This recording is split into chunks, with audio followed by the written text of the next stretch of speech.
Cracker Barrel hash brown casserole. Ingredients: 2 pounds frozen hash browns, thawed. Half cup butter, melted. 1 can, 10.75 ounces, cream of chicken soup. 1 pint sour cream. Half cup onion, chopped.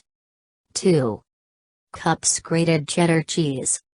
1 teaspoon salt. Half teaspoon pepper.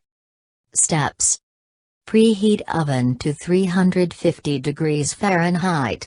Spray 11 by 14-inch casserole or baking dish with cooking spray. In large bowl, combine all ingredients and stir together. Spread evenly in prepared pan. Bake for 45 minutes until top is golden brown. Toppings. Cheese is already a primary ingredient in this recipe, but you can make it even richer by topping it with even more cheese. Sprinkle generous amounts of cheddar, American, mozzarella, or gouda on top of your casserole and bake again until the cheese is golden. Top your casserole with crushed cornflakes for a nice, crunchy twist. In the mood for Mexican? Top your casserole with beans, chili, tomatoes, scallions, jalapenos, and sour cream.